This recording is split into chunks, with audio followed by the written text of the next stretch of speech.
The ruins of Vel'ar Prime trembled beneath the low thunder of orbiting warships.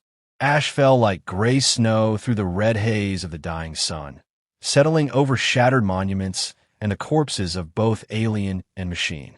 The Galactic Coalition Army had gathered here for what they believed would be the final stand against the Kryll Dominion, a swarm that consumed planets whole and left nothing but silence behind. Across the plains, regiments of scaled, feathered, crystalline, and synthetic beings waited in tense formation, their ranks stretching for kilometers.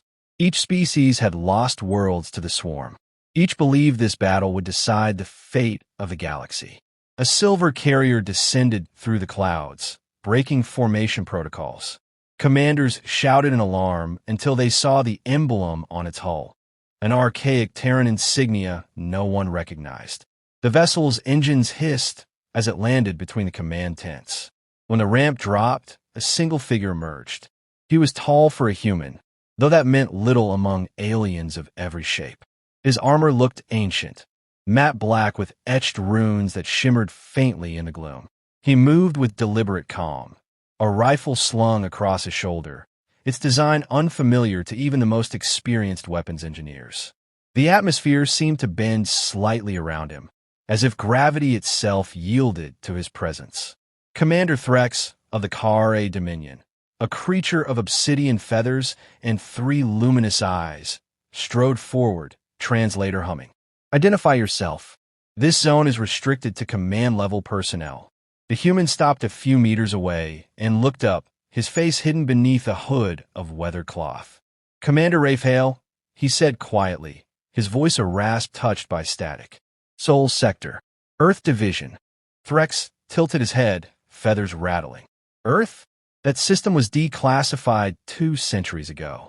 Your people never joined the Coalition. Hale's gloved hand rested on his rifle's grip. Didn't have to.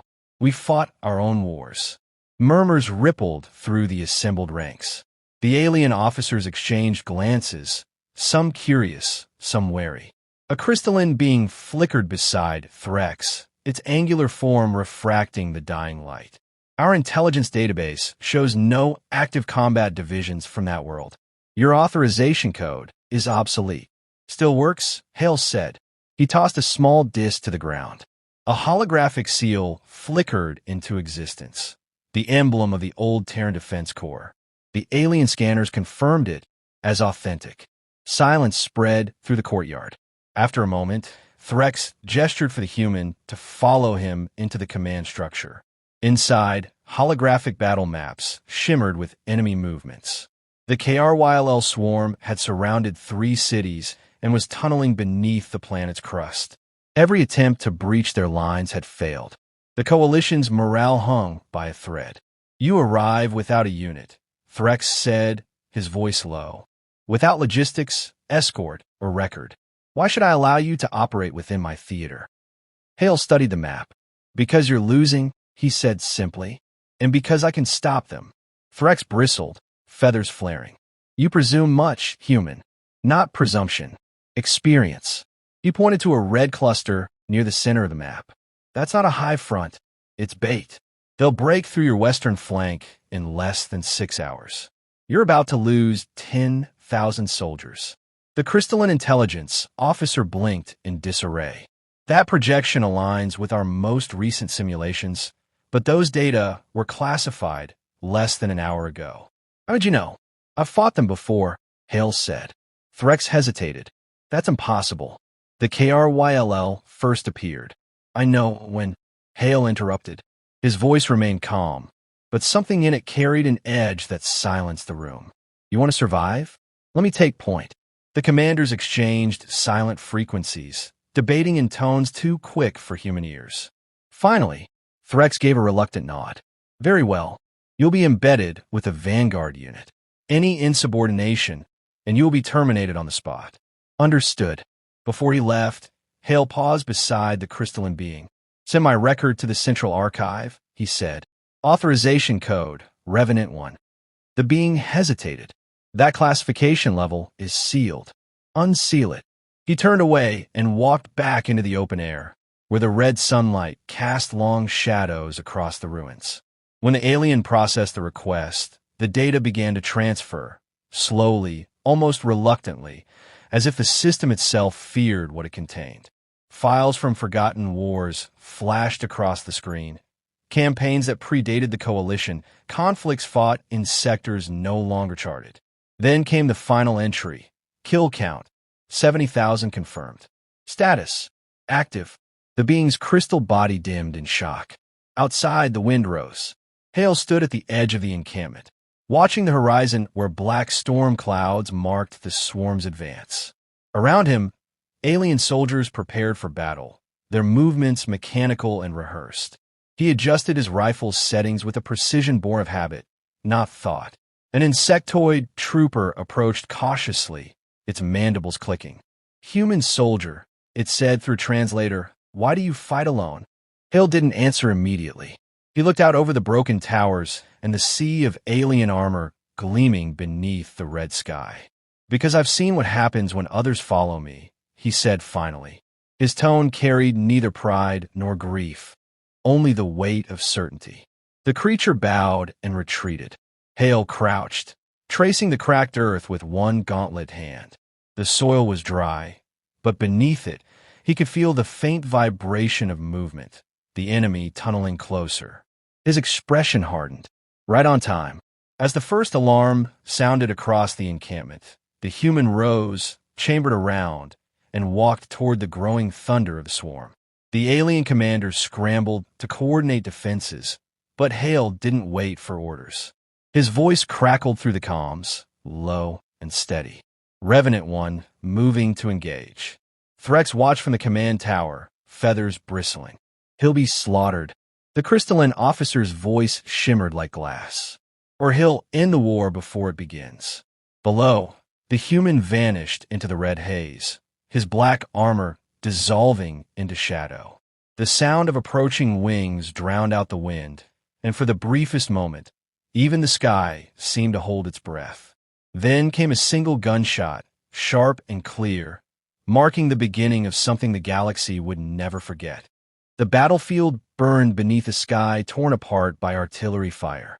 Lightning from plasma cannons danced across the horizon, illuminating the endless tide of KRYL soldiers spilling from their subterranean hives. The swarm moved like a living storm. Millions of chitinous bodies advancing in unison, each shriek echoing through the dust-choked air. Coalition forces held their positions behind fractured barricades, firing energy bolts into the oncoming wave, but for every creature that fell, 10 more surged forward. Amid the chaos, one signal pulsed steady and unflinching on every tactical display. Revenant-One. Commander Threx barked orders from the command tower, his 3 eyes darting between screens. "Hold the western trench. Reinforce the KRA flank."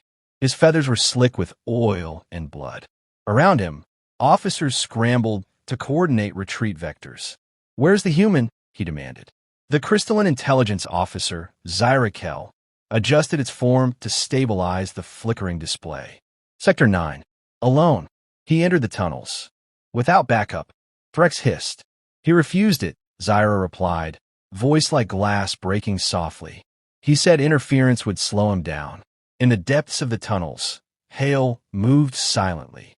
The KRYL horde flowed past him in endless streams, but none lived long enough to sound an alarm.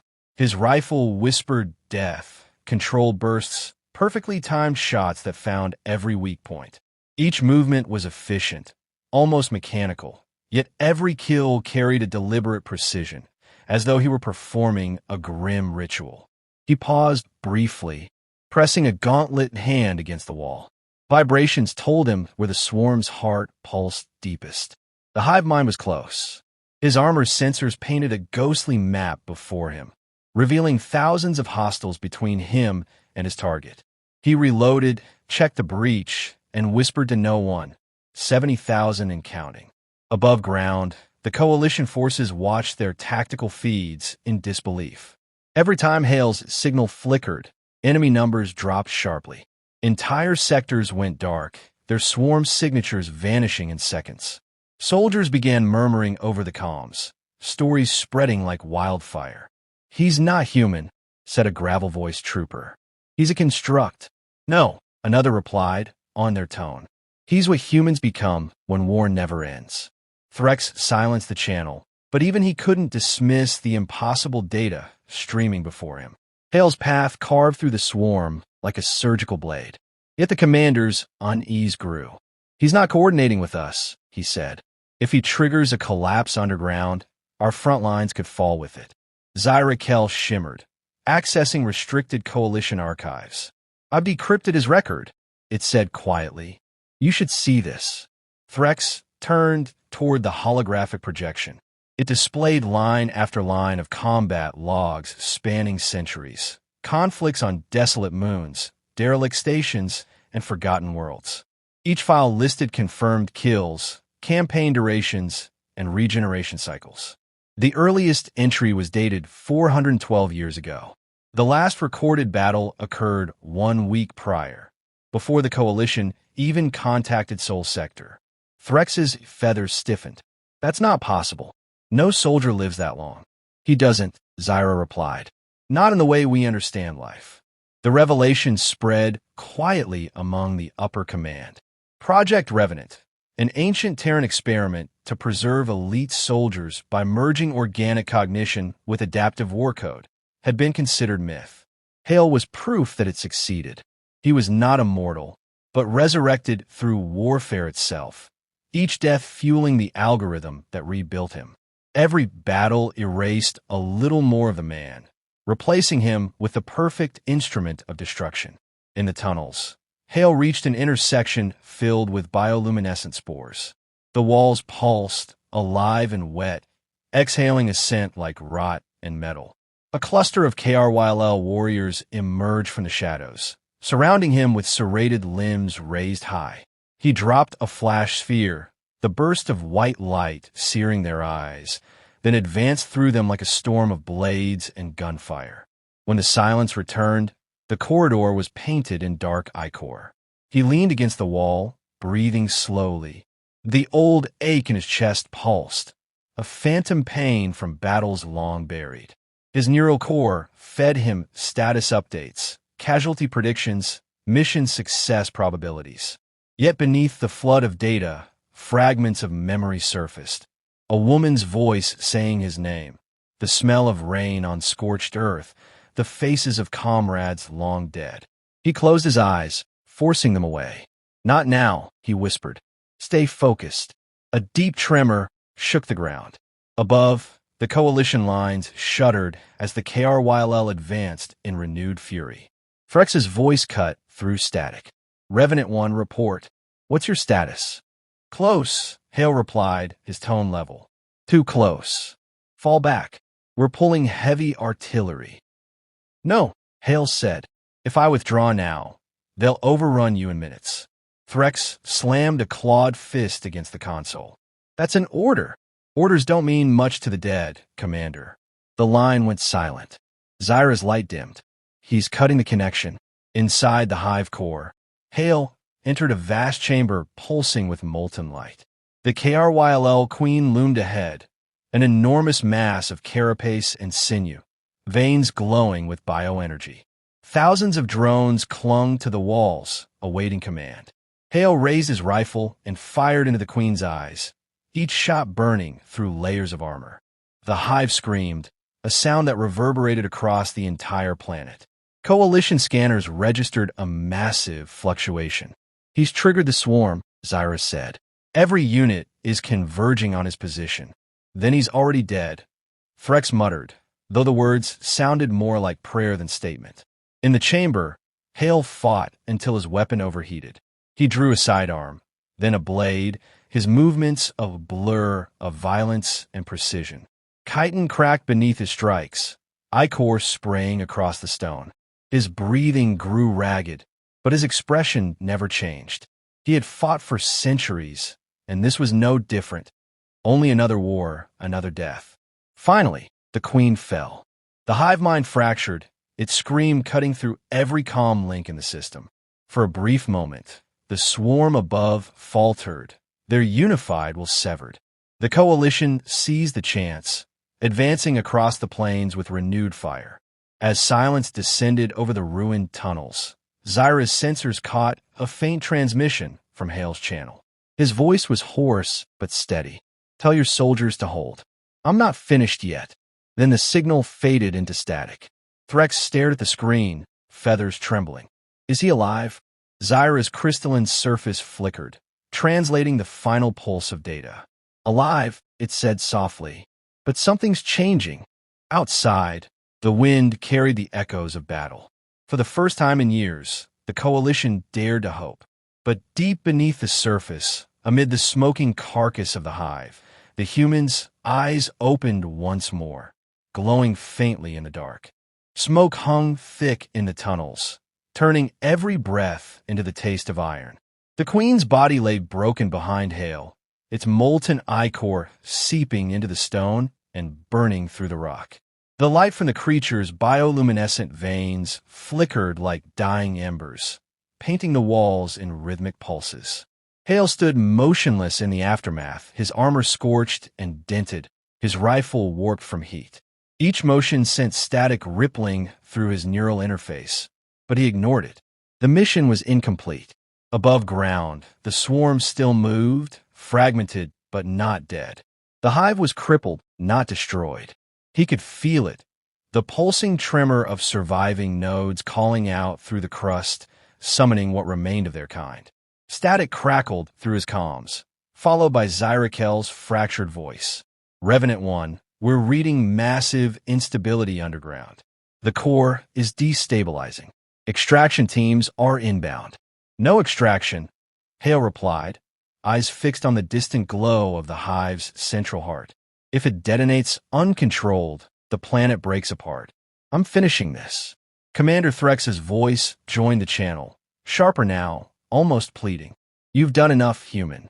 Pull back. We'll evacuate and strike from orbit." "By the time your ships fire," Hale said, stepping deeper into the tunnels, "the KRYLL will already be rebuilding. You can't destroy instinct from the sky.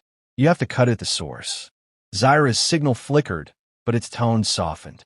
"Then what is your plan?" "Manual detonation." The line went silent. He moved forward through corridors slick with blood and resin. The hum of the dying hive followed him like a heartbeat. Every surface pulsed faintly, echoing a rhythm that felt uncomfortably human. As he walked, fragments of his memory surged unbidden. The cries of comrades from centuries past. The moment Earth burned. The laboratory where they rewired his mind and promised eternal service in exchange for humanity's survival.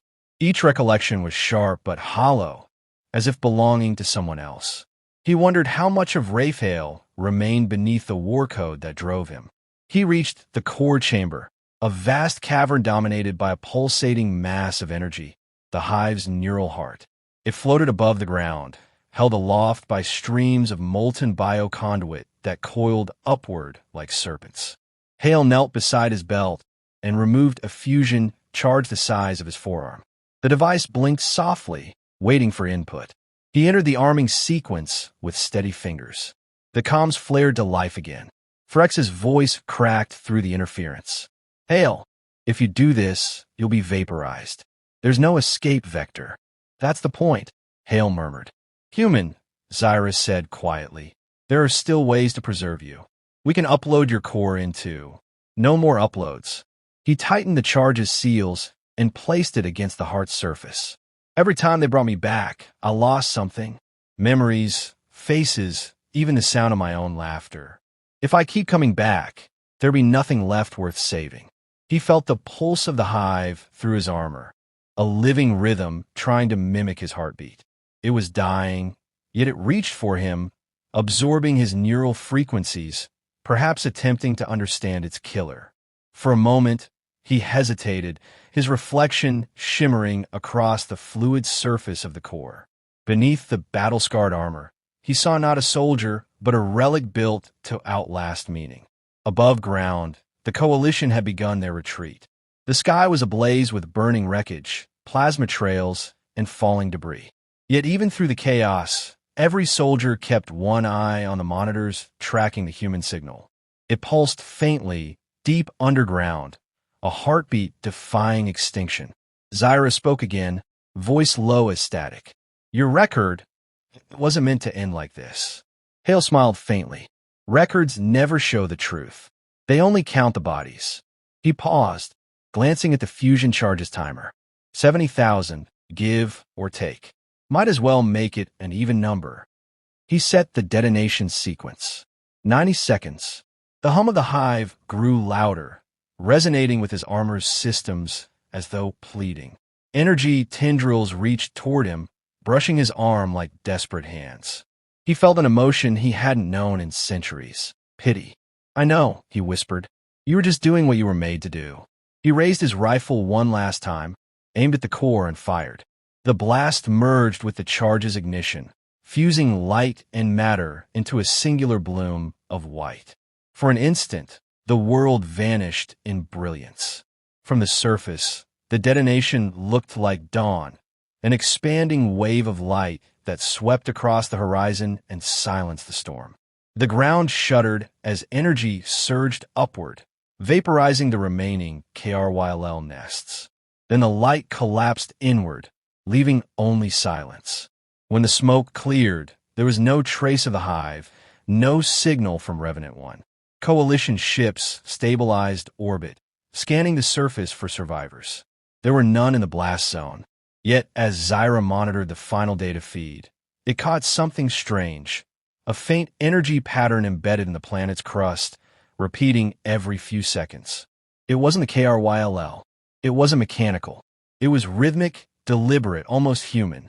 Threx stood beside the projection, feathers dimmed, eyes reflecting the fading light.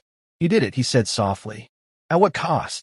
Zyra's form shimmered, fragments of light drifting away like dust. Perhaps he found what he was looking for. Rest. Weeks passed. Vel'ar Prime was declared uninhabitable, yet soldiers still visited its orbit, leaving symbols etched into their ships, black suns over white fields. Across the coalition, stories spread of the human who had ended the swarm alone. Some said he was a machine, others a ghost of vengeance bound by duty. But among those who fought beside him, one phrase took root. He fought so we wouldn't have to. Far beneath the planet's crust, where light could no longer reach, a faint glow pulsed within the cooled remains of the hive. It beat slow, steady, and stubborn against the silence, a rhythm that might have been mistaken for a dying reactor, but wasn't. It was a heartbeat, and though no one could hear it, somewhere in the endless dark, a familiar voice whispered through the static, faint and resolute. 70,000 wasn't enough. Maybe this will be